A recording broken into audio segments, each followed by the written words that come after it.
বিসমিল্লাহির রহমানির রহিম। সম্মানিত ভিউয়ার্স, আসসালামু আলাইকুম। সবাইকে আমার নতুন আরও একটি ভিডিও দেখার জন্য আমন্ত্রণ জানাচ্ছি। কিছুদিন আগে আমিও আমার কয়েকজন বন্ধু এবং আমাদের পরিবার পরিজন নিয়ে একটি নৌ ভ্রমণের আয়োজন করি। আমাদের ভ্রমণটা শুরু হয় সিরাজনগর খেয়াঘাট থেকে। নির্ধারিত তারিখে যথাসময়ে আমরা সবাই নৌকায় হাজির হই। নৌকাটি আমরা আগে থেকেই ডালিকান্দি ঘাট থেকে ভাড়া করে নিয়েছিলাম। আমাদের ভ্রমণটি ছিল অত্যন্ত আনন্দদায়ক। বিশেষ করে আমাদের ছেলেমেয়েরা দিনটি দারুণভাবে উপভোগ করে।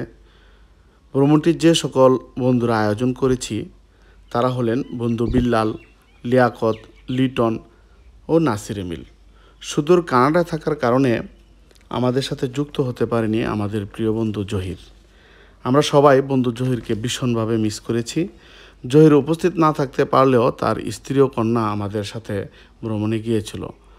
ভ্রমণটি আয়োজন করতে বন্ধু বিল্লালের ভূমিকা ছিল সবচেয়ে বেশি। নৌকা ঠিক করা থেকে শুরু করে সব কিছুতে সে অগ্রণী ভূমিকা পালন করেছে। তদুপরি সব বন্ধুরাই ভ্রমণটি আয়োজন করতে সহযোগিতা করেছে। এমন একটি ভ্রমণ আয়োজন করতে পেরে সত্যিই ভালো লাগা কাজ করেছিল। বিশেষ করে আমাদের স্ত্রীগণ খুবই খুশি ছিল। সাধারণত সবাই একসাথে হয়ে কোথাও যাওয়া হয় না, তাই তারা ছিল খুবই আনন্দিত। পুরোটা সময় জুড়ে একে অপরের সাথে কথায় মশগুল ছিল। ছেলেমেয়েরা যে যার মতো আনন্দ করে যাচ্ছিল।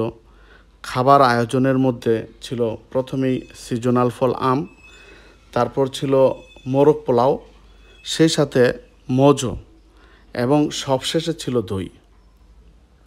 যাত্রাপথে আমরা অল্প সময়ের জন্য বিরতি দিয়ে খুব সুন্দর একটি জায়গায় নামি। তারপর আবারও আমাদের নৌকা চলতে থাকে।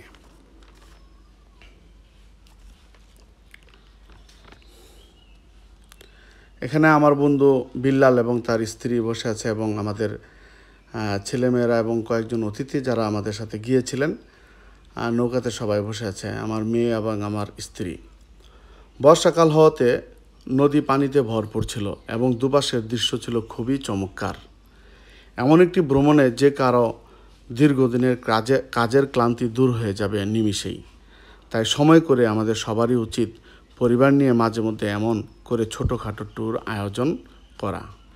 এখানে আমাদের যারা আমরা গিয়েছিলাম সবাই একসাথে ফ্রেমবন্দি হয়েছি। এখানে আমি আবার একটু নৌকার একপাশে বসেছিলাম। তারপর খাবার আয়োজন ছিল। এখানে রিফাত আছে, আমাদের বিল্লালের শালা, আমার মেয়ে এবং আমার ছোট মেয়ে কায়নাত, নাসির এমিল মজু নিয়ে হাজির হয়েছিল। সবাই খাওয়া দাওয়ায় ব্যস্ত আছে। তো যাই হোক, আমাদের সময়টা অত্যন্ত আনন্দভাবে কেটেছে এবং আমরা খুবই এনজয় করেছি। ট্যুর আয়োজন করলে ছেলে মেয়েদের মনেও সৃজনশীল চিন্তাভাবনা সৃষ্টি হয় এবং বড়দের কাজের ক্লান্তি একঘেয়েমি দূর হবে।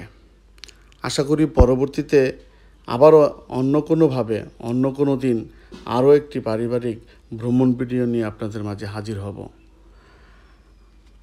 এখানে আপনারা দেখতেই পাচ্ছেন যে কত সুন্দর পরিবেশ এবং ছেলেরা মেয়েরা সবাই খুব মজা করছে। এখানে আমার ছেলে রাফিউল এবং ফারহান রয়েছে, তারা খুবই মজা করেছে। খুব সুন্দর একটি দৃশ্য।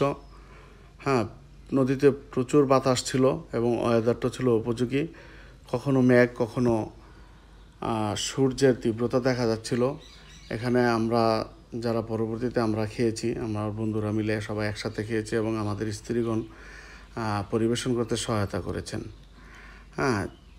ছেলেমেয়েরা এখানে খেলাধুলা করছে এবং আমি আর জারিন, আমার ভাগ্নি জারিন, বসে আছি এবং আমরা ফিরতে ফিরতে প্রায় সন্ধ্যা হয়ে গিয়েছিল। সন্ধ্যার দৃশ্য ছিল। কেমন লাগলো? হবে। Thank you. আজকের ভিডিওটা এখানেই সমাপ্ত করতে চাচ্ছি। ধন্যবাদ সবাইকে, ধন্যবাদ সকল বন্ধুদেরকে। আল্লাহ হাফেজ।